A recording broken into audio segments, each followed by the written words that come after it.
સોરઠ ધરા જગ જૂની ને ગઢ જૂનો ગિરનાર, હાવજડા હેંજડ પીએ એના નમણા નરને નાર.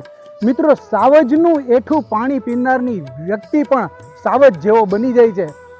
અને ત્યારે 10મી ઓગસ્ટ એટલે કે આખું વિશ્વ જે છે એ એશિયાટિક લાયનની જન્મદિવસની ઉજવણી કરે છે. એટલે એને યાદ કરીને એના દિવસની ઉજવણી કરવામાં આવે છે. અને ખાસ વાત એ કરવાની કે સોરઠ પંથકમાં ખાસ સાસણની અંદર માત્ર 8 થી 10 જેટલા જ સિંહો વધ્યા હતા. ભારત સરકાર, ગુજરાત સરકારે એમની અંદર એટલો મોટો પ્રયાસ કર્યો અને એ પ્રયાસની સાથે સાથે ગીરની અંદર, નેસની અંદર રહેતા માલધારીઓએ પણ પૂરો સહયોગ આપ્યો. ત્યારે આજે 674 જેટલા સિંહો જે છે અત્યારે વાસ કરે છે. ત્યારે આ બાબતની વાત કરવા માટે આપણી સાથે અહીંના માલધારી આપણી સાથે છે. આપણે એમને પૂછીએ, આપનું શું નામ છે દાદા? આલાભાઈ ગલ્લાભાઈ ચાવડા. અચ્છા, આપ કઈ જગ્યાએ રહ્યો છો? હાલની અંદર અમારી જન્મભૂમિ દેવળિયા નેસ છે. અત્યારે ગીર માલધારી પૂર્ણ વસાહતની અંદર ચોટેલી વીડી જમીન આપવામાં આવશે અને માજી એમની સરપંચ છે હાલની. અચ્છા, ખાસ કરીને અમારી જન્મભૂમિ દેવળિયા નેસ. તમે સંપૂર્ણ રીતે માલધારી છો અને આપ ગીરની અંદર જ વસો. હાલની અંદર ખરા અર્થમાં ગીરનું વાતાવરણ કેવું હોય છે? બહુ સરસ. સિંહ વસ્તુ એક જુદી જ છે. અચ્છા, ખાસ કરીને સિંહ જે છે એ હોય છે. પણ આમ મેં તમને એ પૂછવા માંગુ છું કે ખાસ કરીને આ જે આપણી ગાંડી ગીર કહેવાય, તો આ ગાંડી ગીરની અંદર કયા કયા પ્રાણીઓ જોવા મળે છે? પેલા એ વાત કરો. સિંહ, દીપડા, હરણ, રોજ, પહાવ, અનેક વસ્તુ મળે છે સિંહની અંદર. જંગલ છે એ સારું છે. સિંહની અંદર 24 કલાકની અંદર એને 1/2 કિલોમીટર ફરવા જોઈએ એક સિંહને. એટલે જંગલ છે એ સિંહ છે. સિંહ છે એ સારું છે. માલધારીનો એક પરંપરા છે. સિંહ ઉપર પાણી પીતા હોય, નીચે અમે પાણી પીતા હોય, ભેગા રહેતા, ભેગા અમારા જલમ થયેલ છે. 18 સિંહ હોય પણ અમે બી જ નહીં, એને પાસે થઈને વયા જાય. સિંહ વસ્તુ એક જુદી. ખાસ કરીને જે વાત કરવામાં આવે સિંહ છે, અને સિંહ આપણા જંગલનું જે છે ગૌરવ છે. ગર્વ છે. અને એ એવું પ્રાણી છે કે જેનું નામ લેતા જ જે છે આપણી અંદર પણ ખુમારી આવે.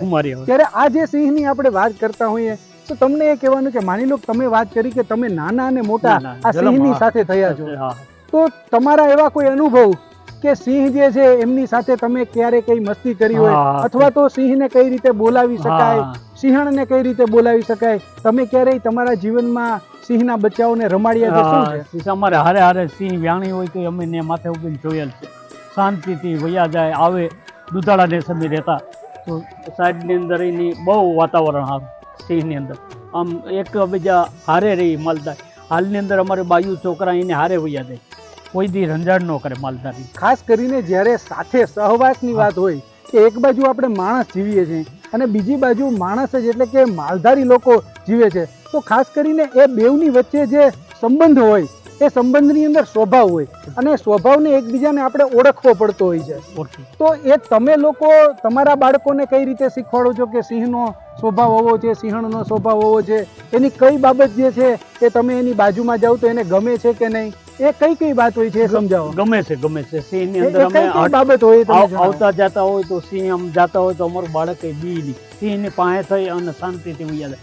સિંહ છે એ માલધારીનું વર્તી છે કે આ જેમ દરિયામાં માછલી રહેતી હોય એ માલધારી છે ને એ સિંહની હારે જ રહી છે, હારે કમ્પ્લેટ. એમ જાતો હોય, વિસિંહ હોય, પશુ હોય તો એ વર્તી જાય. માલ ઢોરો હોય, અવળું બાળક હોય તો એ હાલીને અટાણે હાલમાં વયા જાય. દુધાળાને છે, બેળાણ છે, આ નેસડા કાંઠાળાની અંદર છે, સિંહ બેઠા હોય તો માલધારીના છોકરા વર્તી જાય હાલની અંદર.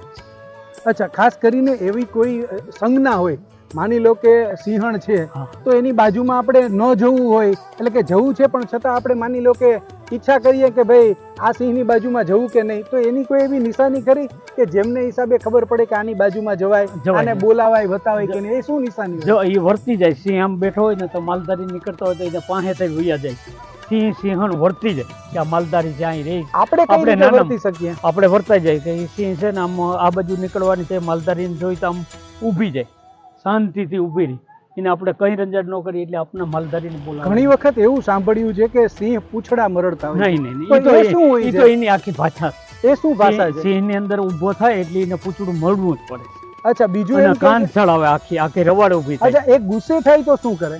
ગુસ્સે થાય તો બોલે જ નહીં, પણ એ વર્તી જાય. જો એનો સારો કરીએ તો આપણે મુશ્કેલી આવે, બાકી ન બોલે. ઘણી વખત એવું સાંભળ્યું છે કે સિંહણ હોય એ પોતે જો ગુસ્સે થાય અને જો પૂછડું મળે તો લોકો નહીં, એવી નહીં, વાત નહીં. કરે છે કે નહીં, નહીં, આપણે ભાગી જવું નહીં જોઈએ. નહીં, એ તો જોવાવાળા જે ટુરિસ્ટ આવે ને એને કોઈ કાકરી સારો કરે તો જ બોલાવે, બાકી એ સિંહ નો બોલાવે કે સિંહણ નો બોલાવે, બસાઈ નો બોલાવે.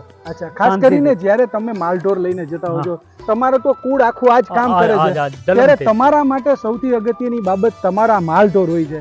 પણ એવી પણ પરિસ્થિતિ બને કે આ સિંહ જે છે એ તમારા માલઢોરને, કારણ કે એનો મારી ખોરાક નાખે, છે, મારી તો નાખે તો આવું અમે બનતું રાજી હોય ત્યારે થઈએ, તમને શું થાય? રાજી થાય, એને ખોરાક મળે ભેંસને, અમે રાજી થાય, એનું મારણ છે ને માર્યું, બહુ બહુ મારી નાખે ખૂબ, તો અમે ખુશી થઈ ભલે મને.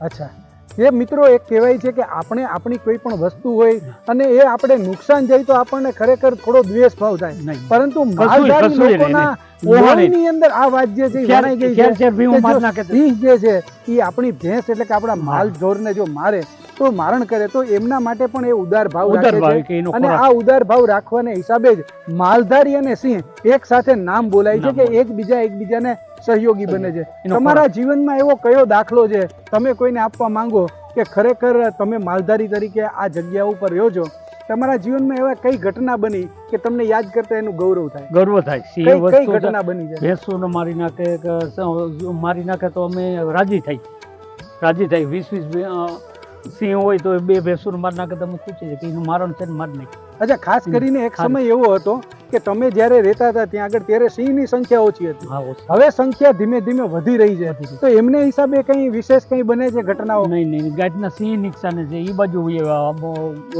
માલધારીને ઘટી ગયા હતા. એક માલધારી પાસે 60 જીવ હતા, તો એવા 588 કુટુંબ વિસ્થાપી કર્યા. તો એ મારણ કરવા એને ગામડે જવું, માલધારી હોય તો ફાયદો થાય, અને ગામડે ફરજિયાત જવું પડે. તો એવા તો 588 કુટુંબ વિસ્થાપી કર્યા. એટલે એ સિંહ નુકસાની છે, એને અટાણે ગામડે જવું પડે, રેલવેમાં જવું પડે, એવી નુકસાની થાય. અને ઓલા અંદર ને અંદર નેસડા થઈ 129 નેસ હતા, આજે ખાલી 54 નેસ છે. તો એક માલધારી પાસે 60 જીવ હતા, 50 જીવ હતા, તો એ નુકસાની છે. અચ્છા, એક છેલ્લો પ્રશ્ન એ કરીએ તમને કે જેવી રીતે આપણા સમાજની અંદર પાલતુ પશુઓ હોય, ગાય હોય, ભેંસ હોય, કૂતરા હોય કે જેને આપણે પાળીએ છીએ, હા. અને એ લોકોને કંઈ સામાન્ય પ્રોબ્લેમ હોય ને તો એ માણસ પાસે આવે અને એ એવી રીતના અવાજ કરે કે આપણને ખબર પડે કે આમને કંઈક બીમારી છે. તો એવું જંગલમાં ક્યારેય બન્યું છે કે સિંહ બીમાર હોય તો તમને ખબર પડી ખબર જાય, પડી પછી જાય. તમે વન વિભાગના ખબર પડી જાય. આ કર્મચારીને રજૂઆત જાણ કરો? કરી, આ એવું રજૂઆત કરી, ક્યારે આ બન્યું કે આ કઈ રીતે બંને અવાજ કરે? શું હોય? ખબર પડી જાય કે આજ સિંહ એટલો ફરતો હતો, એ 16 કિલોમીટર સિંહને ફરવો, 24 કલાકની અંદર ફરવું. એક ને એક જગ્યાએ હોય એટલે જંગલ ખાતાની માલધારી જાણ કરે કે ભાઈ આને કંઈક નબળાઈ છે. અચ્છા, અચ્છા, એ પાકું. મિત્રો ખરા ખબર પડી અર્થમાં સહજીવન જીવતા હોય ને ત્યારે એકબીજાનું ધ્યાન હા. રાખે, ત્યારે વન વિભાગ એમની રીતે ખૂબ સુંદર મજાની કામગીરી કરે છે. હા. ત્યારે આપણા એશિયાટિક લાયન કે જે કે આપણા ભારતનું ગૌરવ છે, એ ગૌરવને વધારવા માટેનું કાર્ય સરકાર પણ કરે છે, અને એની સાથે સાથે ગીર નેસની અંદર રહેતા માલધારીઓ જે છે એ પણ સુંદર એવું કામ કરી રહ્યા છે. ત્યારે આજના દિવસે આવા લોકોનું આપણે સન્માન કરવું જોઈએ. અને અમે આપનો ખૂબ ખૂબ આભાર માનીએ છીએ કે તમે આવી ઉમદા કામગીરી કરી રહ્યા છો, સિંહને બચાવવામાં મદદરૂપ થયા છો, સહકાર અધિકારીઓને પણ આપો છો અને હા, અમારે સરકારને આપો છો, એ બદલ આપનો ખૂબ ખૂબ આભાર.